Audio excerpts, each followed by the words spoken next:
하나님의 말씀은 요한복음 4장 46절부터 54절까지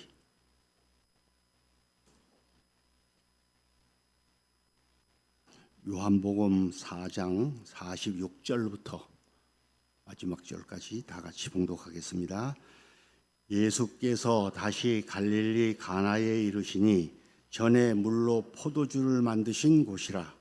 왕의 신하가 있어 그의 아들 이 가버나움에서 병 들었더니 그가 예수께서 유대로부터 갈릴리로 오셨다는 것을 듣고 가서 청하되 내려오셔서 내 아들의 병을 고쳐 주소서 하니 그가 거의 죽게 되었음이라. 예수께서 이르시되 너희는 표적과 기사를 보지 못하면 도무지 믿지 아니하리라. 신하가 이르되 주여 내 아이가 죽기 전에 내려오소서.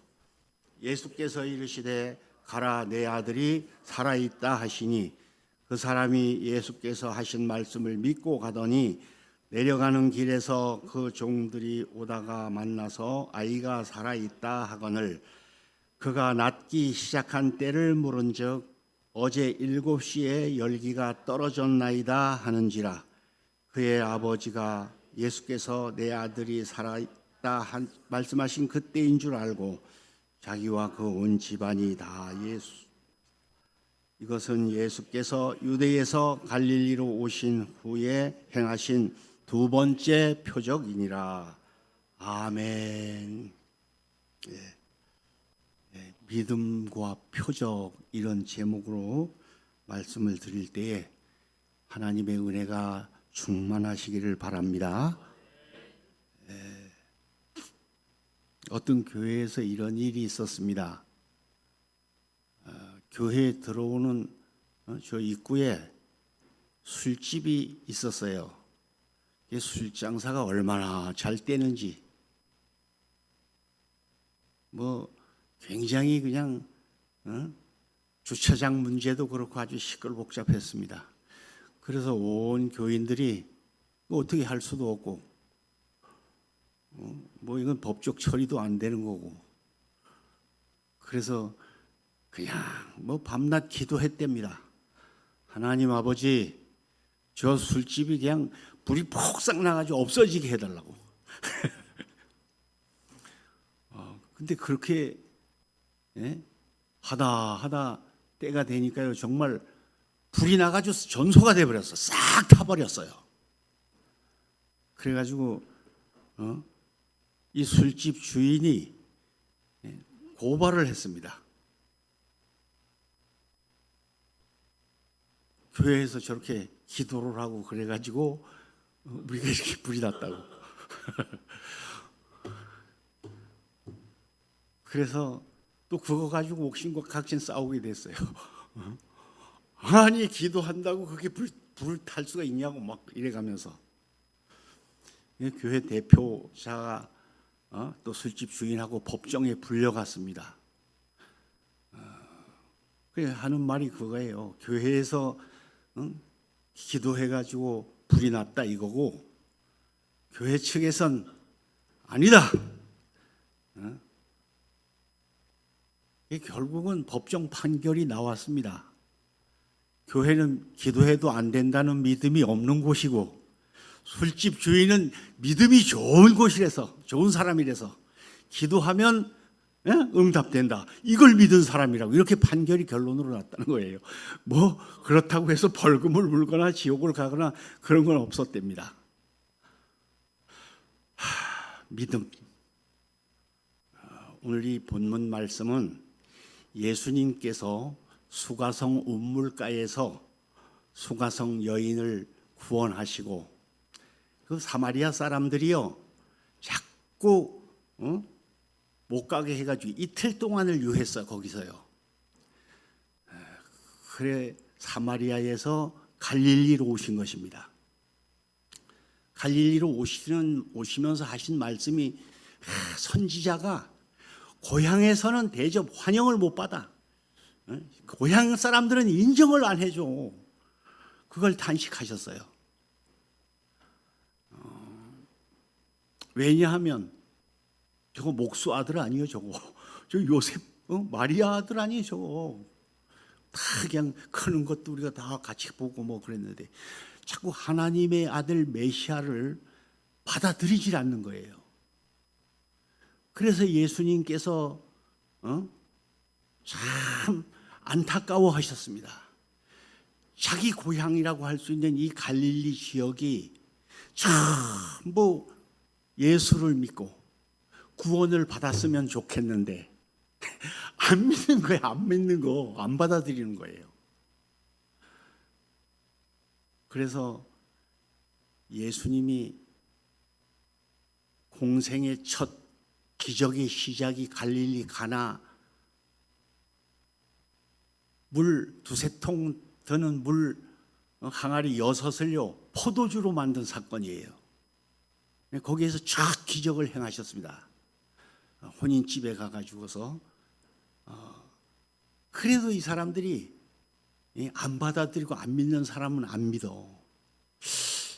물이 변하여 포도주가 됐대는데도 그걸 안 믿는 거예요. 그래서 사람들이 진짜 표적을 보지 않고서는 안 믿으니 이게 참 안타깝다 그렇게 말씀하신 것입니다.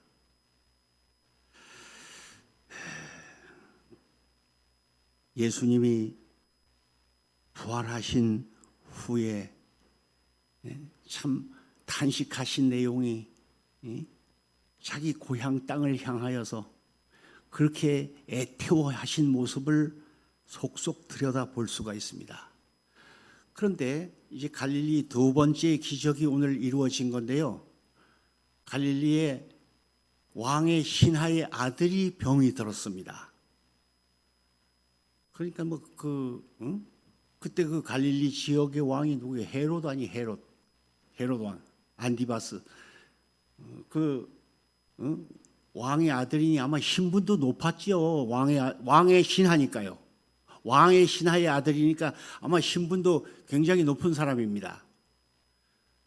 그 아들이 병이 들었는데 뭔 안 해봤겠어요.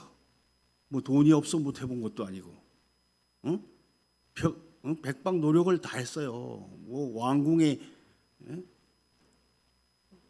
완전히 좋은 의사들도 많잖아요. 최고 의사들이 있는데도 고쳐지질 않는 거예요, 이게.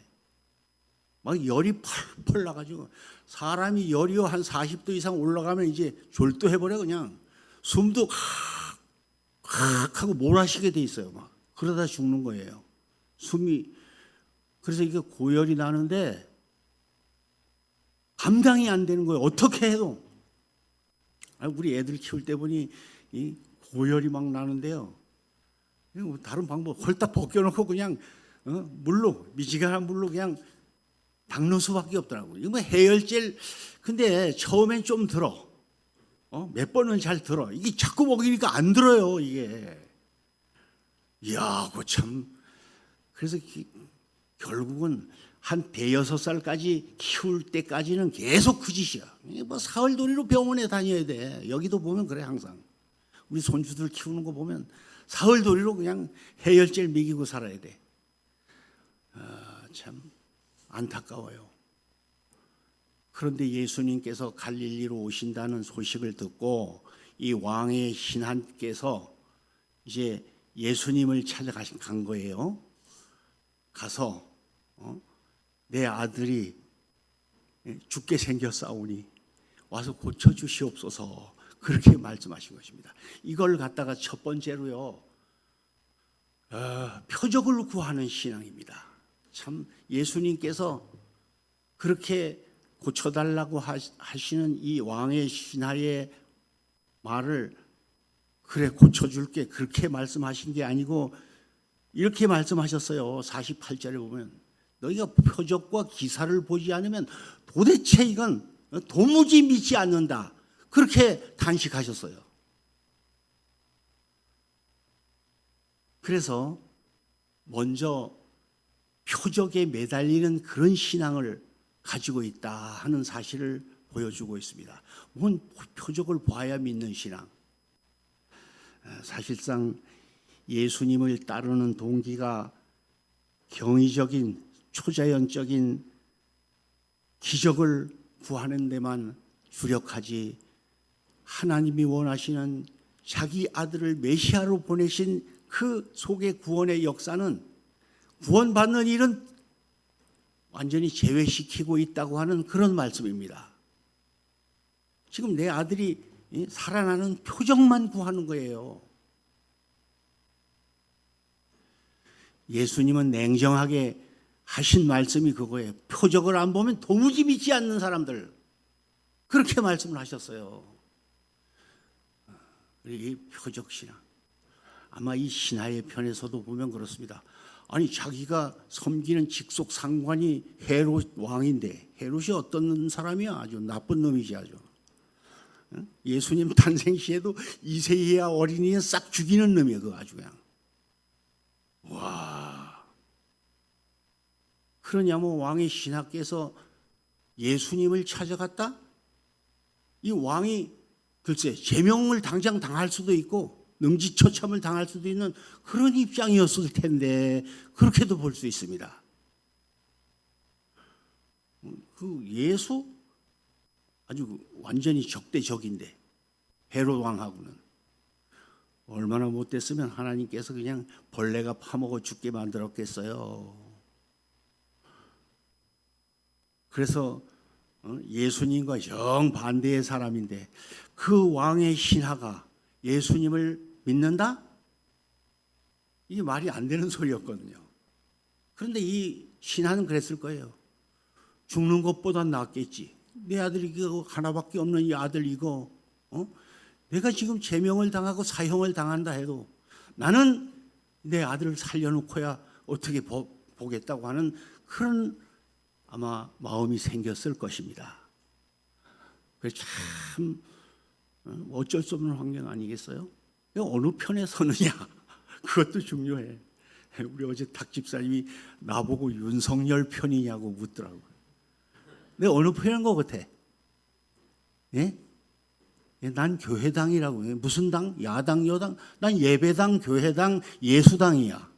뭐 그 외에는 하나님의 눈으로 보는 거야 항상. 여러분 코로나라고 하는 지난 문재인도 내가 나라와 민족을 위해서 평생 기도하는 사람이 매일 새벽마다 문재인 정부를 싫어하는 게 그게 뭔지 아세요? 코로나라고 하는 그 조건을 갖다 예배를 못 드리게 했어. 무려 3년 동안, 거의 2년 동안, 2년이 넘도록. 이런 나쁜 놈이 어디 있어? 이런 문재인 도둑놈이. 예배를 막다니. 그 사람은 가톨릭이야. 기독교인을 싹 죽인 사람이 캐톨릭이야 옛날부터. 로마 교황을 가서 직접적으로 2번씩이나 만나면서 교회 예배를 못 드리게 하고 있어. 이게 말이 돼? 그래서 막 구청에서 매주 기 나와가지고 이런 싹 목간이하고 막 소리를 지르면요. 나중에 그래. 목사님 우리도 사명이라서 내가 11시 반만 되면 갈게요. 막 이랬어 우리 교회는 솔직히 얘기해서. 예배를 안 드려 어디? 내가 죽어도 예배는 드린다고. 그렇게 살았거든요. 진짜 그런 걸 당하고 볼 때 너무 우라통이 터져. 그 코로나로 인해서 그때부터 교회 안 나온 사람이 지금도 안 나오고 있어. 그렇잖아?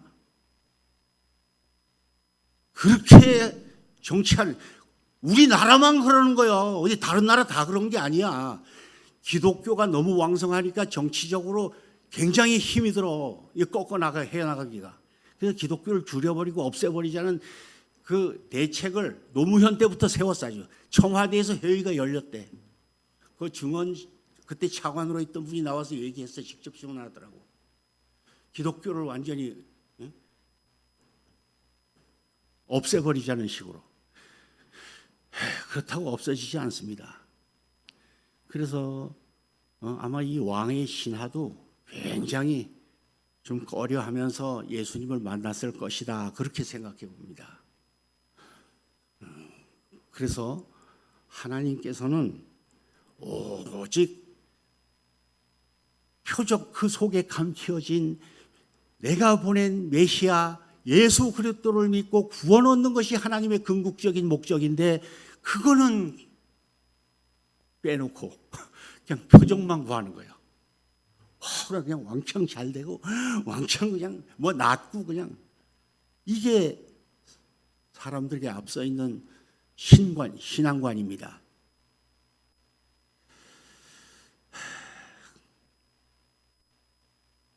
기적의 배후에 메시아 곧 예수 그리스도가 있는 줄로 믿습니다. 이 예수를 믿으면 되는데 이게 참 힘들단 말입니다. 그다음 두 번째는 내 아들이 살았다 그렇게 말씀하시니까 어떻게 했지요? 이 사람이 그러잖아. 그냥 믿고 가는 거예요. 이제 말씀을 받아들이고 믿는 신앙이에요. 내 아들이 살았다 하니까 아멘 하고 가는 거예요. 그래서 30절, 50절을 다 같이 읽어봅시다. 시작. 예수께서 이르시되 가라사대 내 아들이 살아있다 하시니 그 사람이 예수께서 하신 말씀을 믿고 가더니 내려오셔서 내 아들이 죽기 전에 좀 고쳐달라고 했는데 네 아들 살았다.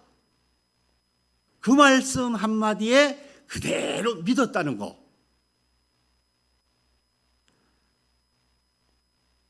이 신하의 왕의 신하의 성숙된 반응을 볼 수가 있습니다. 여러분 신앙이 자꾸 어린아이의 믿음을 갖지 말고 성숙하시길 바랍니다. 내 아들이 살았다. 아멘. 그냥 가면 되잖아. 뭘 말이 많고 탈이 많아. 무슨 얘기야. 지금 내려오셔서 좀 고쳐달라는데.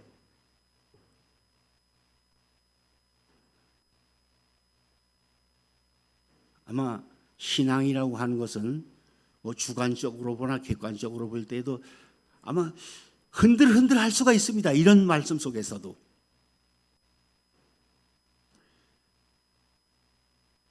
로마서 10장 17절에 믿음은 들으면서 나며 들으면 그리스도의 말씀으로 말미암았느니라고 주님의 말씀을 항상 들으면서도 자꾸 반신반의하게 되고 흔들흔들하는 믿음을 갖게 되는 것이 사람들인데요. 잘 믿던 사람도 그래요. 코로나 때문에 더 믿음이 단단해진 사람은 더 단단해졌는걸요. 튼튼한 사람은 더 튼튼해졌는걸요. 믿음이라고 하는 이 근거가 달라졌어요. 말씀을 믿고 가더니 이렇게 되어 있습니다. 말씀을 신뢰하는 믿음입니다. 하나님의 말씀은 액면 그대로 받아들이시고 신뢰하시길 바랍니다. 어떻게 보면 믿어지겠어요, 그게? 지금 내 아들이 다 거진 죽었어, 내 아들이. 여기 본문 말씀을 보면 그러잖아요. 근데 하신 말씀, 네 아들 살았다? 그거 믿고 간 거예요. 참 믿음 좋잖아요. 짧은 순간, 진짜 불과 몇 초 사이에 믿음이 변신이 되었다. 그렇게도 볼 수가 있습니다. 그래서 51절 말씀을 보면요. 집으로 이제 가는 중에 내려가는 길에서 아마 살았다는 말씀을 가지고 여기 올라가는 길이 아니고 내려가는 길 한 걸 보면 또 그래. 자꾸 이런 걸 분석해 보면 아마 죽도록 달렸다. 내 아들 살았다. 내려갔다 이겁니다. 집으로 뛰어가다가 보니까요. 종들이 오는 거예요. 이게 중간에서 길에서 만나가지고 아이가 살아났다는 것입니다. 언제 살았냐 그러니까 어제 7시에 저녁 7시에 기적처럼 그냥 갑자기 뻘떡 일어나더니 열도 하나도 없고 52절에 보면 낫기 시작한 때를 물은즉 어제 7시에 열기가 떨어졌나이다 그렇게 되어 있어요. 어제 7시에 열기가 싹 떨어져 버렸어요. 열기가 떨어지니 그냥 마음대로 활동하고 돌아다니는 겁니다. 아이가. 여러분 이 말씀을 듣는 순간 어제 7시에 예수님이 내 아들이 살았다 하신 그 시간인 줄 알고 얼마나 기뻐했겠습니까?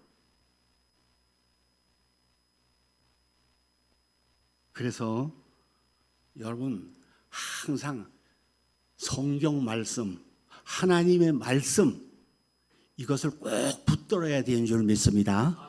이게 남의 것이 되어서는 안 되잖아요. 이게 누구 들으라고 하는 소리야? 이러고 있으면 어떻게 해.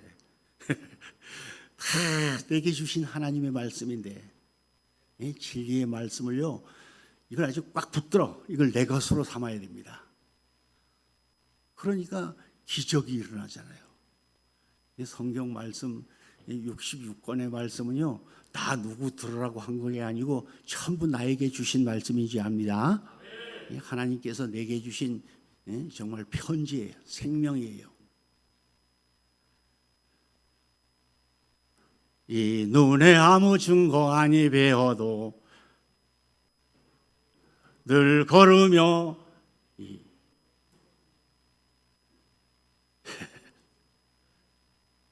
믿음만 가지고 늘 걸으시기 바랍니다. 말씀을 꽉 붙들고요. 세상 돌아가는 이치가 앞으로도 더 흉흉한 일들이 많이 일어날 거예요. 참 어디가 앞으로 끔찍해서 살겠어? 멀쩡한 놈이 칼부림을 안 치냐? 하긴 천재지변도 그래. 6월 10일 오후 5시 33분에 저 양양 바다에서 수영하고 놀던 사람이 배락 맞아 죽는 꼴을 보잖아. 바다에 배락이 친다? 와, 이 사람은 그래 언제 어느 시 어떻게 될지 모르는 겁니다. 이게 말이 안 되는 거예요. 이게 도대체 옆에 나무라도 있다든가 비례침이 없었나? 참.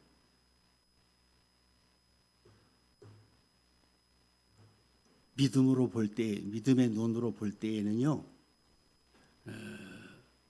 참 이 왕의 신하가 하나님의 말씀을 순간적으로 변화되어서 그대로 믿고 붙잡고 가니까 그대로 되었다는 것입니다. 할렐루야. 하나님의 말씀은 1.1핵이라도 변함이 없습니다. 천지는 10년이면 강산도 변한다고 10년이면 또 변하고 또 변하고 그래. 이게 부동산 이런 거 매사가 10년 지나면 또 변해. 자꾸. 어떤 일이 올지 몰라. 근데 하나님의 말씀은 1.1핵이라도 변함이 없는 줄로 믿습니다. 예. 천지는 자꾸 변하게 돼 있거든요. 그래서 성경 말씀을 나의 힘으로, 나의 양식으로, 나의 반석으로, 나의 생명으로 삼고 말씀이 육신이 되어 오신 분이 또 예수님이셔요. 그러니까 예수님으로 사는 거예요. 예수님으로. 예수님만 나의 힘. 오직 그냥 말씀만 믿어서 살 때에 그 다음에는 말씀이 우리를 붙들어 주시는 역사가 이루어져요. 내가 말씀을 붙잡아야 말씀도 나를 붙잡아 주시는 것입니다. 하나님 손에 붙들려 사시기 바랍니다. 이 말씀이 하라면 하고 가라면 가고 오라면 오고 말씀이 그래야지. 당신이 힘이 아무리 좋아도 철봉대에 매달려 봐봐 어디. 몇 시간이나 매달리겠어. 하나님이 붙들어 주셔야 되는 거야. 그래서 말씀이 나를 붙들어 주셔야 되는 겁니다. 그러면 안 흔들려요. 말씀은 안 변하니까. 천지는 없어지겠으나 내 말은 없어지지 않는다고 하셨어요. 그러니까 하나도 변치 않습니다. 자, 그 다음에 볼 수 있는 말씀은요. 이 왕의 신하가 전 집안과 가족을 구원하는 믿음을 가진 것을 53절에 볼 수 있습니다. 53절도 읽어봅시다. 시작. 그의 아버지가 예수께서 내 아들이 살아있다 하신 말씀이 그때인 줄 알고 자기와 온 집안이 다 믿으니라. 아멘. 응? 자기만 믿은 것이 아니잖아요. 헤롯의 예수님의 적대적인 헤롯의 신하께서 그 온 집안이 다 예수를 믿었다고요? 말도 되는 소리를 하세요. 맞아 죽으려고? 시간과 공간을 뛰어넘어 우리를 찾는 예수 그리스도께서는요, 우리의 행복이 무엇인지도 잘 알고 계십니다.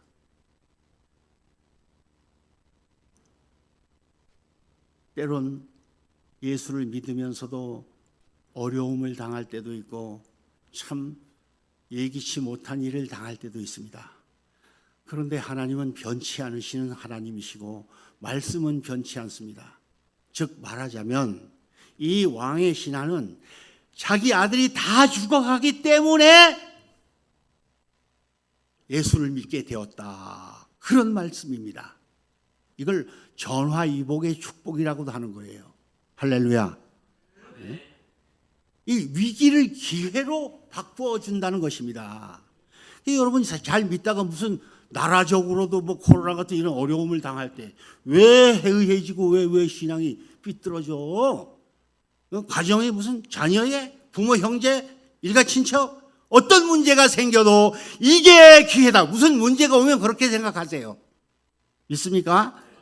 이게 기회다. 만일에 이 아이가 안 아팠더라면, 아파도 또 비실비실 뭐 감기나 조금 걸리고 그랬더라면 예수님 찾았겠어?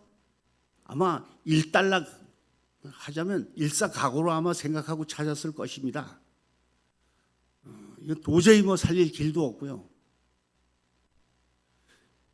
자기가 인생을 살다가 보니 어떻게 얻은 아들 하나 거기다 생명을 걸다시피 했는데 이게 죽어가는데 눈으로 볼 수만 없어, 보고 있을 수만 없어.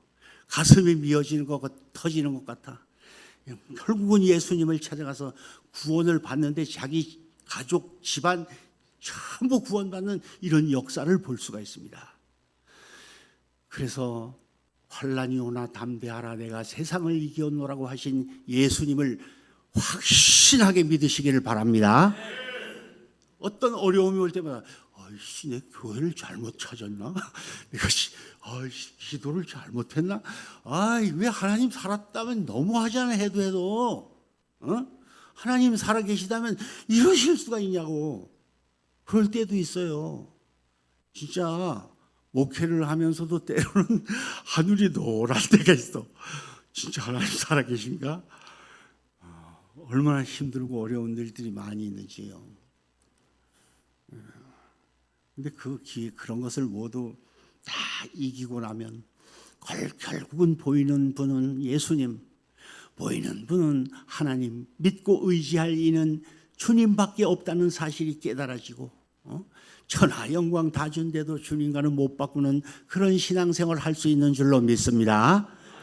반신반의 했던 신앙이 얼마나 가서 자기 집안 식구 이 유태인들 구원하기가 진짜 별이 하늘 따기시기 하늘이 별 따기예요. 얼마나 힘든데 이 사람들을 얼마나 구원하기가 힘들겠어요. 완전히 그냥 모세 율법으로 철학적인 율법주의 신앙 이런 예수를 거부해서 예수를 결국 잡아 죽이는 사람들이 말이에요.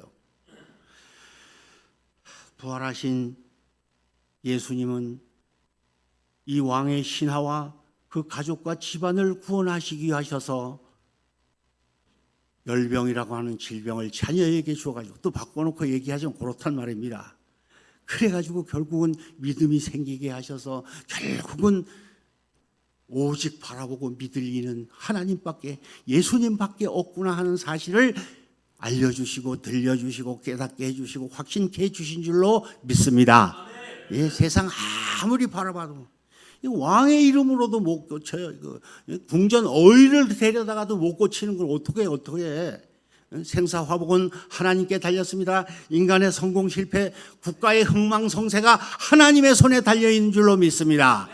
그렇기 때문에 이것을 알려주고 들려주신 분이 예수님이셔요. 그래서 왕의 신하는 흔들리지 않는 담대한 믿음을 갖게 되었습니다. 자신의 몸으로 죄를 다 짊어지시고 십자가 위에서 정말 물과 피를 힘없이 다 쏟아주시면서 엘리 엘리 나마 사박다니 나의 하나님 왜 나를 어찌하여 버리셨습니까? 외쳐가면서 이 인류를 구원하시기 위하여서 오신 예수 그리스도를 나의 구주로, 이 왕의 신하의 집안의 구주로, 온 가정의 구주로 믿고 섬겼다고 하는 이 엄청난 은혜로운 이 말씀을 깨달으시고, 믿음에는 반드시 표적이 따릅니다. 마가복음 16장 15절부터 그렇게 말씀하셨잖아요. 믿는 자에게 이런 표적이 따르리니 너희가 뱀을 집으며 무슨 독을 마셔도 해함을 받지 않고 귀신을 명한 즉 도망을 가고 병든 자에게 손을 얹은 즉 나으리라. 오직 예수님만 믿고 온 가정이요, 정신적으로 영적으로 육신적으로 아주 건강해져 가지고 하나님께 영광을 돌리고 구원을 받고 축복을 받은 줄로 믿습니다. 그래서 반드시 믿음에는 표적이 따르게 돼 있으니까, 믿음도 믿음 나름이지. 내가 그러잖아. 금도 금 나름이지. 18금도 있고 24금도 있고 별 99%가 우리 금반지 끼고 다니는 금인데, 믿음도 진짜 이렇게만 가져보면 얼마나 좋을까, 이런 생각입니다. 뭐 때문에 교회 안 나오고 뭐 때문에 못 믿고, 때문에가 어딨어. 이 풍랑 이년에서 더 빨리 간다고 이 세상의 환난을 통해서 정말 주님께 더 빨리 가고 더 가까이 가고 더 신앙생활 잘하는 여러분 되시기를 주님의 이름으로 축원합니다.